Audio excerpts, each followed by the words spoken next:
जय हिंद साथियों, नमस्कार। स्वागत है मित्र आप सभी का आपके अपने चैनल पर। तो आप लोग फटाफट लाइव आ जाएं। क्लास स्टार्ट हो चुकी है जो कि Uttar Pradesh police assistant operator, head operator तथा रेडियो ऑपरेटर के लिए चलाई जा रही है। मित्र काफी ज्यादा इंपॉर्टेंट टेस्ट है जो कि यूपी ट्रिपल एससी पेट के लिए भी काफी ज्यादा हेल्पफुल है।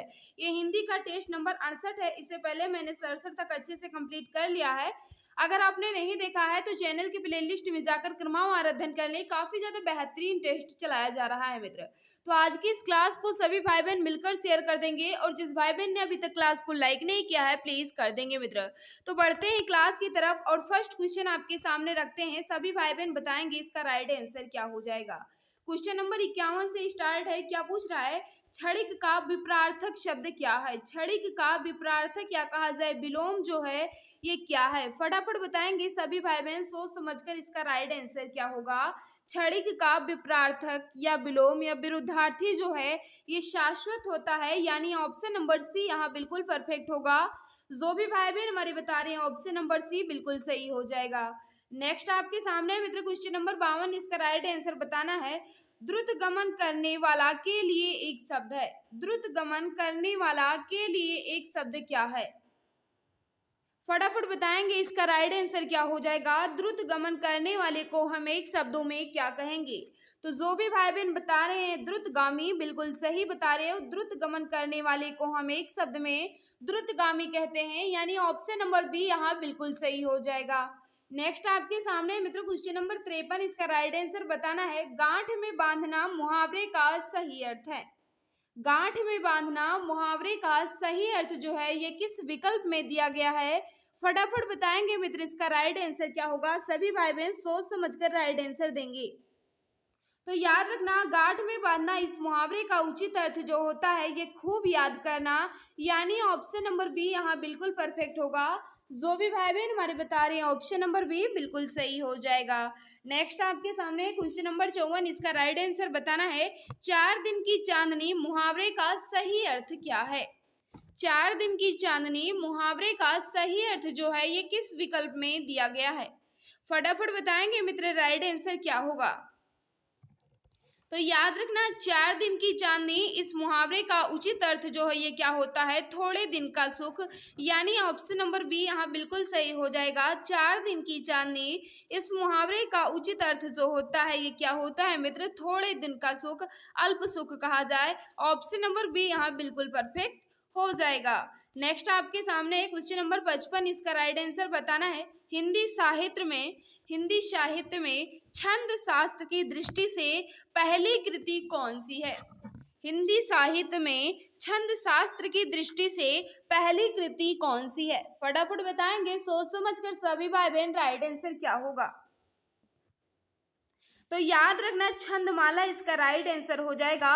हिंदी साहित्य में छंद शास्त्र की दृष्टि से पहली कृति जो है ये छंदमाला है। ऑप्शन नंबर ये बिल्कुल परफेक्ट होगा। जो भी भाई बहन हमारे बता रहे हैं ऑप्शन नंबर ये बिल्कुल सही हो जाएगा। नेक्स्ट आपके सामने है, मुंहतोड़ शब्द में कौन सा समास है। मुंहतोड़ शब्द में कौन सा समास है। फटाफट बता देंगे क्वेश्चन नंबर 56 का राइट आंसर क्या होगा। तो याद रखना मुंहतोड़ में कौन सा समास हो जाएगा, बिल्कुल सही बता रहे हो, तत्पुरुष समास होगा। मुंह को तोड़ इसका समास विग्रह होगा और इसमें तत्पुरुष समास हो जाएगा, यानी ऑप्शन नंबर ये यहाँ बिल्कुल परफेक्ट होगा। पाप पुण्य शब्द में कौन सा समास है। पाप पुण्य शब्द में कौन सा समास है मित्र, क्वेश्चन नंबर 57 है। फटाफट बताएंगे राइट आंसर क्या होगा। तो याद रखना पाप पुण्य में मित्र द्वंद्व समास हो जाएगा, यानी ऑप्शन नंबर डी यहाँ बिल्कुल परफेक्ट होगा। पाप पुण्य में द्वंद्व समास होगा, ऑप्शन नंबर डी बिल्कुल सही हो जाएगा। उन्मुख का विपरार्थक शब्द क्या है। उन्मुख का विलोम या कहा जाए विरुद्धार्थी या विपरार्थक जो है ये किस विकल्प में दिया गया है। फटाफट बताएंगे क्वेश्चन नंबर 58 का राइट आंसर क्या होगा। उन्मुख का विपरार्थक शब्द जो है ये किस विकल्प में दिया गया है। तो याद रखना मित्र इसका जो राइट आंसर होगा विमुख हो जाएगा। उन्मुख का विलोम जो है ये क्या होता है, विमुख होता है, यानी ऑप्शन नंबर बी यहाँ बिल्कुल सही होगा। नेक्स्ट आपके सामने है, उज्जैन में कौन सा उपसर्ग है। उज्जैन में कौन सा उपसर्ग है, क्वेश्चन नंबर 59 है। फटाफट बताएंगे राइट आंसर क्या होगा। उज्जैनी में कौन सा उपसर्ग है? तो जो भी भाई बहन बता रहे हैं उज्जैनी में उत उपसर्ग है, यानी ऑप्शन नंबर डी यहाँ बिल्कुल सही हो जाएगा। नेक्स्ट आपके सामने है दुर्जन में कौन सा उपसर्ग है? दुर्जन शब्द में किस प्रकार का उपसर्ग प्रयोग किया गया है? फटाफट बताओ मित्र, इसका राइट आंसर क्या होगा? तो जो भी भाई बहन बता रहे हैं बिल्कुल सही बता रहे हैं। 60 का जो राइट आंसर होगा दुर उपसर्ग है, यानी ऑप्शन नंबर सी यहाँ बिल्कुल परफेक्ट हो जाएगा। ऑप्शन नंबर सी वाले हमारे सभी भाई बहन बिल्कुल सही हो जाएंगे। नेक्स्ट क्वेश्चन आपके सामने है दुर्योधन में उपसर्ग बताइए। दुर्योधन में किस प्रकार का उपसर्ग है, यह आपसे पूछ रहा है। लेकिन उससे पहले जिस भाई बहन ने अभी तक क्लास को लाइक नहीं किया है, हम आपसे रिक्वेस्ट कर रहे हैं मित्र, क्लास आपको अच्छी लग रही है तो प्लीज क्लास को लाइक कर देना। और जो भी भाई बहन जो भी मित्र हमारे साथ नए जुड़े हैं वह चैनल को सब्सक्राइब कर बेल आइकन को प्रेस कर लेंगे, ताकि क्लास की नोटिफिकेशन जो है उनको मिलती रहे मित्र। तो याद रखना दुर्योधन में किस प्रकार का उपसर्ग है? तो 61 का जो भी भाई बहन बता रहे दुर उपसर्ग है, यानी ऑप्शन नंबर ये यहाँ बिल्कुल सही हो जाएगा। नेक्स्ट आपके सामने है त्रिशला में कौन सी संधि है? त्रिशला में कौन सी संधि है? फटाफट बता दो मित्र, क्वेश्चन नंबर 62। तो याद रखना मित्र इसमें कौन सी संधि है यह आपसे पूछ रहा है। तो 62 का राइट आंसर क्या होगा? व्यंजन संधि है। व्यंजन संधि जो भी भाई बहन बता रहे हैं बिल्कुल सही हो जाएगा। ऑप्शन नंबर सी यहाँ बिल्कुल सही होगा। नेक्स्ट आपके सामने है सदाचार में कौन सी संधि है? सदाचार में कौन सी संधि है? 63 का बता दो राइट आंसर। तो बिल्कुल सही, सदाचार में बात किया जाए तो क्या हो जाएगी? व्यंजन संधि होगी। बिल्कुल सही है, सदाचार में व्यंजन संधि हो जाएगी। ऑप्शन नंबर ये यहाँ बिल्कुल सही होगा। नेक्स्ट आपके सामने है किस समास में दोनों पद मिलकर एक नया अर्थ प्रकट करते हैं? किस समास में दोनों पद मिलकर एक नया अर्थ प्रकट करते हैं? फटाफट बता दो मित्र, क्वेश्चन नंबर 64 का राइट आंसर क्या होगा? सभी भाई बहन सोच समझ कर इसका राइट आंसर देंगे। तो याद रखना जिस समास में दोनों पद मिलकर एक नया अर्थ प्रकट करते हो उन्हें हम बहुव्रीहि समास कहते हैं। जैसे कहा जाए बीड़ा पाड़ी में किस प्रकार का समास है? तो याद रखना बीड़ा पाड़ में किस प्रकार का हो जाएगा? बहुव्रीहि समास हो जाएगा। जैसे बीड़ा है पाड़ में जिसके, या बीड़ा है हाथ में जिसके, अर्थात सरस्वती, ये तो दोनों पद मिलकर एक नया अर्थ प्रकट कर रहे हैं, उन्हीं को हम बहुव्रीहि समास कहते हैं। ऑप्शन नंबर ये बिल्कुल परफेक्ट हो जाएगा। जो भी भाई बहन बता रहे हैं ऑप्शन नंबर ये बिल्कुल सही हो जाएगा। दूध का दूध पानी का सही अर्थ है।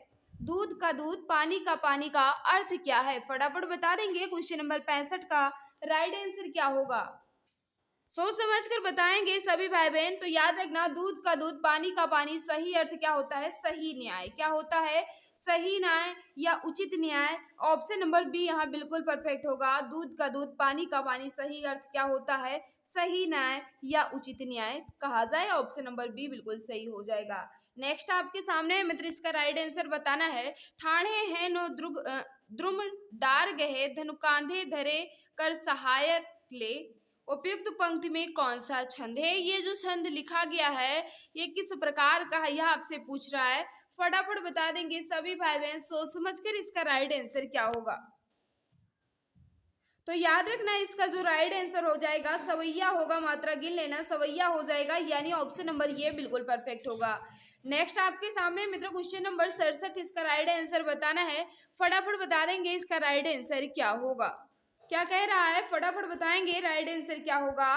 कोई पत्ता नवल तरुका पीत जो हो रहा है, कोई पत्ता नवल तरुका पीत जो हो रहा है, तो प्यारे के दृग युगल के सामने ला उसे ही, धीरे धीरे शमल रखना ओ उन्हें यो बताना, पीला होना प्रबल दुख से प्रेषिता या प्रेषिता शाह हमारा।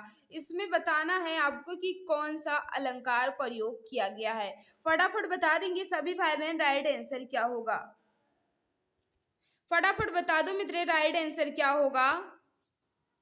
तो याद रखना मंदाक्रांता इसमें राइट आंसर होगा। ऑप्शन नंबर बी यहाँ बिल्कुल सही हो जाएगा।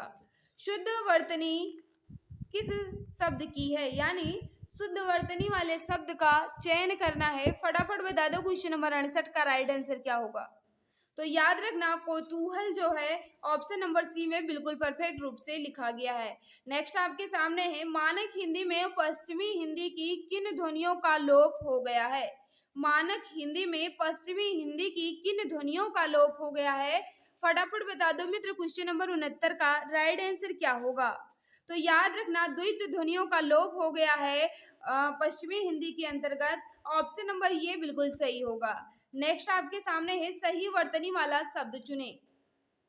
अपवंचक का वर्तनी जो है ये किस विकल्प में बिल्कुल सही रूप से लिखी गई है।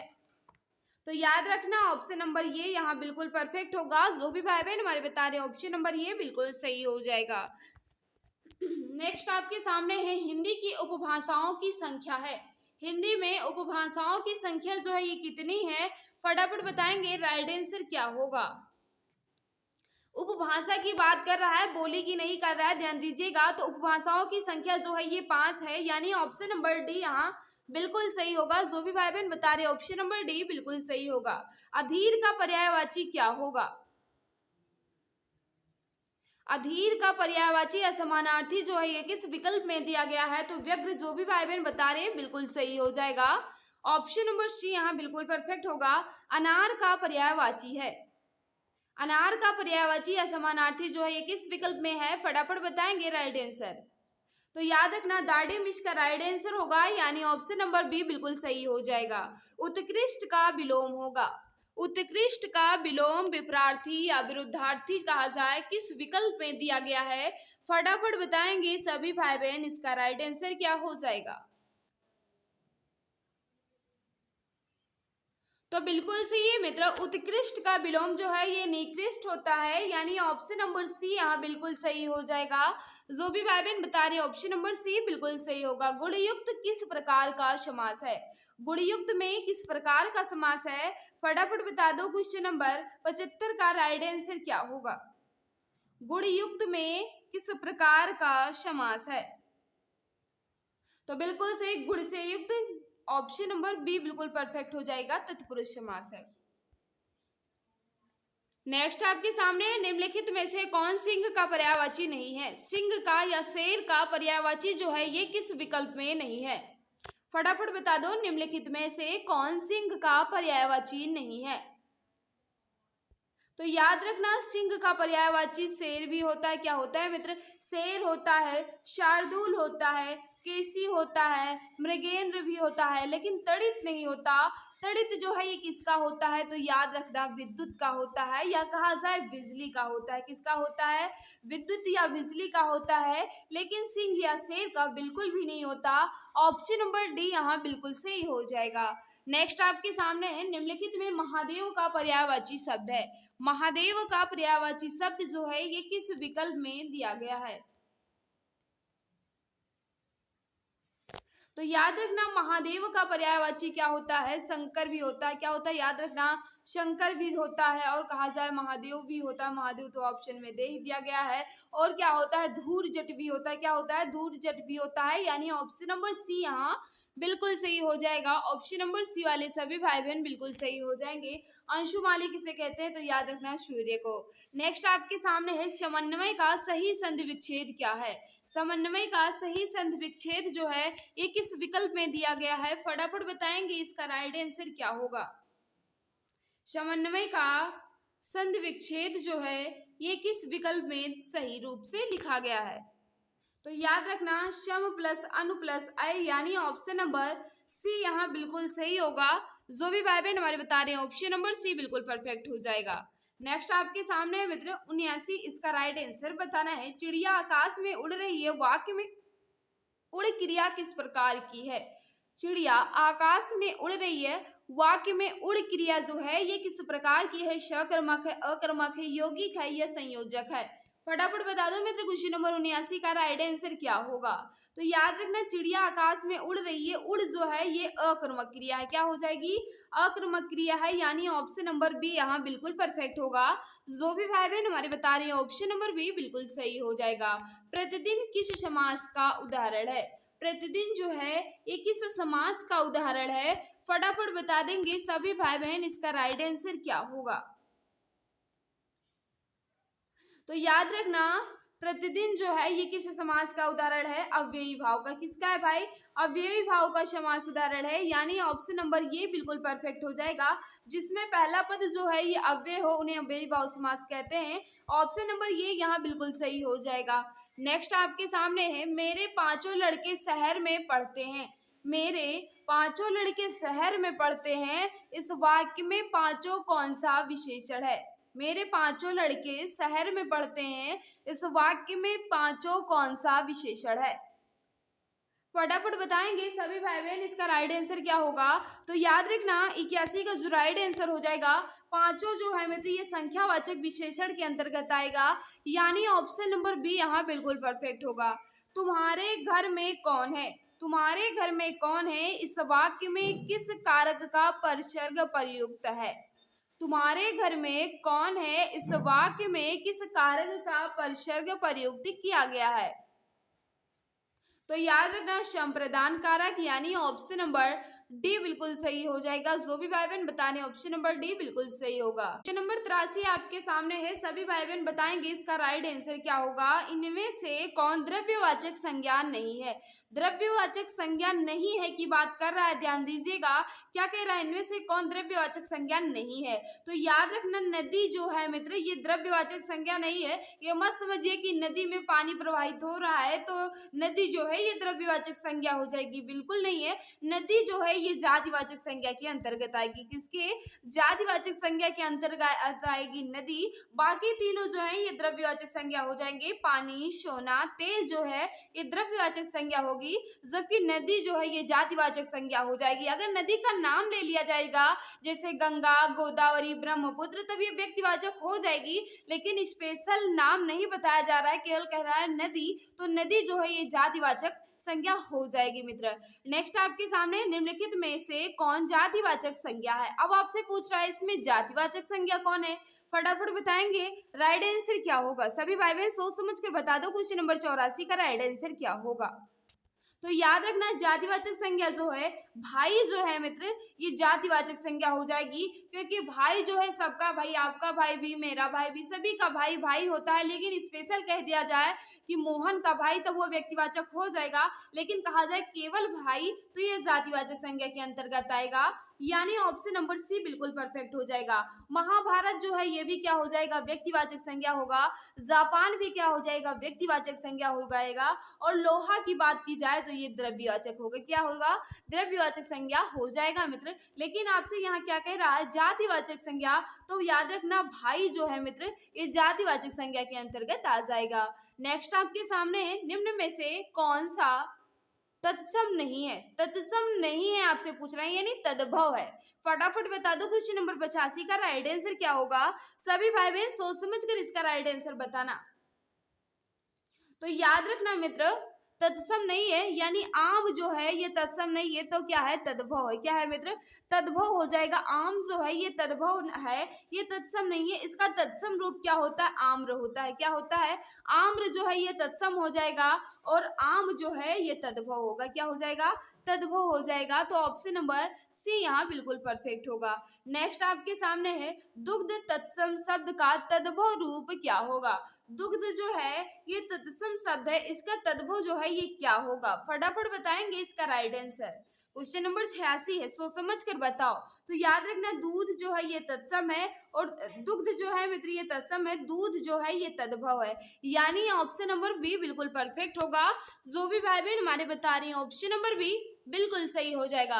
मित्र जिस भाई बहन ने अभी तक क्लास को लाइक नहीं किया है, आपको लग रहा है कि हम आपके लिए मेहनत कर रहे हैं, तो प्लीज मित्र क्लास को लाइक कर दो, और एक बार सभी भाई बहन मिलकर क्लास को शेयर कर दो, ताकि और भी फ्रेंड्स हमारे साथ जुड़ सके, उन्हें भी इस क्लास का लाभ मिल सके। तो प्लीज क्लास को शेयर कर दिया करो, और जो भी भाई बहन, जो भी मित्र हमारे साथ नए जुड़े हैं, चैनल को सब्सक्राइब कर बेल आइकन को प्रेस कर लेना, ताकि क्लास के नोटिफिकेशन और अच्छे अच्छे जॉब्स के अपडेट मिलते रहे मित्र। नेक्स्ट आपके सामने है निम्न में किस शब्द में, यानी आपसे पूछ रहा है किस शब्द की वर्तनी जो है ये सही रूप से लिखी गई है। निम्न में किस शब्द में शुद्ध मात्रा प्रयुक्त हुई है, फटाफट बताएंगे क्वेश्चन नंबर 87 का। तो याद रखना रेणु जो है इसकी वर्तनी जो है ये बिल्कुल शुद्ध रूप से लिखी गई है। रेणु जो है ये शुद्ध रूप है, यानी ऑप्शन नंबर सी बिल्कुल सही हो जाएगा। नेक्स्ट आपके सामने है जो भाषा देश की जनता की जागृति से जुड़कर व्यापकता ग्रहण करती है वह है। जो भाषा देश की जनता की जागृति से जुड़कर व्यापकता ग्रहण करती है वह कौन सी भाषा कहलाती है? फटाफट बता दो मित्र, क्वेश्चन नंबर 88 का राइट आंसर क्या होगा? तो याद रखना, जो भाषा देश की जनता की जागृति से जुड़कर व्यापकता रूप ग्रहण कर लेती हो उन्हें हम राष्ट्रीय भाषा कहते हैं। क्या कहते हैं? राष्ट्रीय भाषा कहते हैं। यानी ऑप्शन नंबर बी यहाँ बिल्कुल सही हो जाएगा। जो भी भाई बहन हमारे बता रहे हैं ऑप्शन नंबर बी बिल्कुल सही होगा। आस्तिक का विपरार्थक शब्द क्या है? आस्तिक का विपरार्थक शब्द या कहा जाए विलोम जो है ये किस विकल्प में दिया गया है? फटाफट बता दो इसका राइट आंसर क्या होगा? तो याद रखना, आस्तिक किसे कहते हैं? जो भगवान को मानता हो, जो ईश्वर को मानता है उन्हें हम आस्तिक कहते हैं, और जो ईश्वर को ना मानता हो उन्हें हम नास्तिक कहते हैं। तो आस्तिक का विरुद्धार्थी या विलोम या विपरार्थक जो है ये नास्तिक हो जाएगा। यानी ऑप्शन नंबर सी बिल्कुल सही होगा। नेक्स्ट आपके सामने है, निम्नलिखित में कौन वार्णिक वृत्त नहीं है? वार्णिक वृत्त नहीं है यह आपसे पूछ रहा है। फटाफट बता देंगे 90 का राइट आंसर क्या होगा? तो याद रखना, वार्णिक वृत्त कौन सा नहीं है? घनाक्षरी जो है मित्र ये वार्णिक वृत्त नहीं है। ऑप्शन नंबर सी यहाँ बिल्कुल सही होगा। उत्तर मध्यकाल को कहा जाता है, उत्तर मध्यकाल को क्या कहा जाता है? फटाफट बताओ मित्र इसका राइट आंसर क्या होगा? फटाफट बताएंगे सभी भाई बहन सोच समझकर। तो याद रखना, उत्तर मध्यकाल को हम और किस नाम से जानते हैं? रीत काल के नाम से जानते हैं। किस नाम से जानते हैं? रीत काल के नाम से जानते हैं उत्तर मध्यकाल को। और रीत काल के बहुत सारे फेमस कवि हैं, याद रखना, जैसे बिहारी हुए, बिहारी की रचना जो है ये क्या है? बिहारी सही है। भूषण हुए और मतीराम हुए, ये सब मित्र याद रखना रीतकालीन कवि हैं। ऑप्शन नंबर सी यहाँ बिल्कुल परफेक्ट हो जाएगा। जो भी भाई बहन बता रहे हैं ऑप्शन नंबर सी बिल्कुल सही हो जाएगा। कान लगाना किस मुहावरे का सही अर्थ है? फटाफट बता दो इसका राइट आंसर क्या होगा? कान लगाना मुहावरे का उचित अर्थ आपसे पूछ रहा है। तो 92 का जो भी भाई बहन बता रहे हैं ध्यान देना, कान लगना मुहावरे का उचित अर्थ जो होता है ध्यान देना। ऑप्शन नंबर ये यहाँ बिल्कुल सही होगा। निम्न में से कौन सा शुद्ध शब्द है? भर्त्सना की वर्तनी जो है ये किस विकल्प में बिल्कुल परफेक्ट रूप से लिखी गई है? फटाफट बता देंगे सभी भाई बहन। तो याद रखना, भर्त्सना की वर्तनी जो है ऑप्शन नंबर सी में बिल्कुल सही रूप से लिखी गई है। नेक्स्ट आपके सामने, मोहन ने कहा कि वह नहीं आएगा। मोहन ने कहा कि वह नहीं आएगा, इस वाक्य में मोहन ने कहा क्या है? क्या है मित्र? उपवाक्य है, पदबंध है, सरल वाक्य है, संयुक्त वाक्य क्या है? तो याद रखना, मोहन ने कहा कि वह नहीं आएगा, तो मोहन ने कहा जो है ये एक उपवाक्य है। क्या है? उपवाक्य है। यानी ऑप्शन नंबर ये बिल्कुल सही हो जाएगा। निम्नलिखित में किस संज्ञा का प्रयोग प्रायः एक वचन में होता है? किस संज्ञा का प्रयोग प्रायः एक वचन में किया जाता है? क्वेश्चन नंबर 95 है। फटाफट बताएंगे राइट आंसर क्या होगा? तो जो भी भाई बहन बता रहे हैं द्रव्यवाचक बिल्कुल सही बता रहे हो। द्रव्यवाचक संज्ञा का प्रयोग प्रायः एक वचन में ही होता है। यानी ऑप्शन नंबर ये बिल्कुल सही हो जाएगा। नेक्स्ट आपके सामने है मित्र, निर्देश दिया गया है, निर्देश को पढ़ो या ना पढ़ो, लेकिन आपसे कह रहा है क्वेश्चन नंबर 96 देख लीजिए। हम कमरा लोगों से लबालब भरा है, इसका शुद्ध रूप जो है ये किस विकल्प में दिया गया है? फटाफट बता दो क्वेश्चन नंबर 96 का राइट आंसर क्या होगा? तो याद रखना, कमरा लोगों से लबालब नहीं होता, कमरा लोगों से ठसाठस होगा। क्या होगा? ठसाठस हो जाएगा। लबालब तो पानी भरता है, ठसाठस इसका शुद्ध रूप होगा। कमरा लोगों से ठसाठस भरा है। यानी ऑप्शन नंबर ये बिल्कुल सही हो जाएगा। नेक्स्ट आपके सामने क्वेश्चन नंबर 97, मेरा काला बकरी मीठा दूध देते हैं। मेरे काला बकरी मीठा दूध देते हैं, इसका शुद्ध रूप क्या होगा? तो याद रखना, मेरी काली बकरी मीठा दूध देती है। मेरी काली बकरी मीठा दूध देती है, यह जो है ये बिल्कुल परफेक्ट है, बिल्कुल शुद्ध है वर्तनी की दृष्टि से, और कहा जाए कि अरेंजमेंट की दृष्टि से भी बिल्कुल सही है। नेक्स्ट आपके सामने है, जयशंकर प्रसाद की कामायनी किस वर्ष प्रकाशित हुई? जयशंकर प्रसाद की कामायनी जो है ये किस वर्ष प्रकाशित हुई? तो याद रखना, कामायनी जो है ये जयशंकर प्रसाद जी का एक महाकाव्य है जो कि कब प्रकाशित हुई 1936 में। कब प्रकाशित हुई 1936 में प्रकाशित हुई थी, यानी ऑप्शन नंबर सी बिल्कुल सही हो जाएगा। और ये एक महाकाव्य है और याद रखना जयशंकर प्रसाद जी का अंतिम महाकाव्य, ये भी याद रखना। ऑप्शन नंबर सी यहाँ बिल्कुल सही हो जाएगा। 99 आपके सामने है, वीणा किस कवि या कवित्री का काव्य संग्रह है।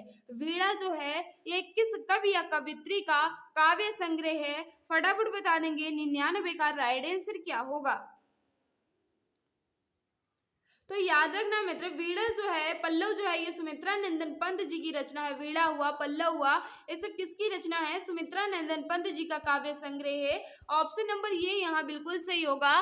जो भी भाई बहन हमारे बता रहे हैं ऑप्शन नंबर ये बिल्कुल सही हो जाएगा। नेक्स्ट आपके सामने है, देशभक्ति शब्द में प्रयुक्त समास है। देशभक्ति में किस प्रकार का समास प्रयोग किया गया है, फटाफट बताओ। तो याद रखना 100 का जो भी भाई बहन बता रहे हैं संप्रदान तत्पुरुष बिल्कुल सही बता रहे हो। तत्पुरुष समास तो है ये आपको पता है, लेकिन किस प्रकार का है, कर्म है, करण है, संप्रदान है, अधिकरण है, फटाफट बताना। तो याद रखना संप्रदान तत्पुरुष हो जाएगा। अगर देशभक्ति का समास विग्रह किया जाएगा तो क्या हो जाएगा, देश के लिए भक्ति। क्या हो जाएगा, देश के लिए भक्ति, तो इसमें संप्रदान तत्पुरुष हो जाएगा, यानी ऑप्शन नंबर सी बिल्कुल सही होगा। तो मित्र यहाँ मैंने ये रहे आपके आंसर की। इसकी पीडीएफ आपको कहाँ मिलेगी, तो याद रखना इसकी पीडीएफ हमारे टेलीग्राम चैनल एग्जाम गुरुजी बाय अरविंद सर पर मिल जाएगी, या आप हमारे व्हाट्सएप ग्रुप से जुड़े हैं वहां भी इसकी पीडीएफ मिल जाएगी। तो जिस भाई बहन ने अभी तक क्लास को लाइक नहीं किया है, हम आपसे रिक्वेस्ट कर रहे हैं, अगर अच्छी लग रही है तो करो, नहीं लग रही है तो मत करो। और जिस भाई बहन ने चैनल पर पहली बार विजिट किया है वह चैनल को सब्सक्राइब कर लेंगे, ताकि क्लास की नोटिफिकेशन और मतलब जॉब के बारे में अपडेट भी आपको मिलती रहे। आज के 50 क्वेश्चन में आपका स्कोर कितना रहा कमेंट बॉक्स में जरूर बताना। अगर किसी क्वेश्चन में डाउट है तो आप बेझिझक पूछ सकते हैं, मैं जवाब देने की पूरी कोशिश करूंगी। क्लास कैसी भी लगी हो, अच्छी लगी हो तो अच्छी बताना, बुरी लगी हो तो बुरी बताना, लेकिन बता जरूर देना कि आपको क्लास कैसी लगी। और ये भी बताना कि आज के 50 क्वेश्चन में आपका स्कोर कितना रहा। तो मित्र आज की क्लास में बस इतना ही। सभी को बाय बाय, सभी को नमस्कार, जय हिंद, जय भारत, वंदे मातरम।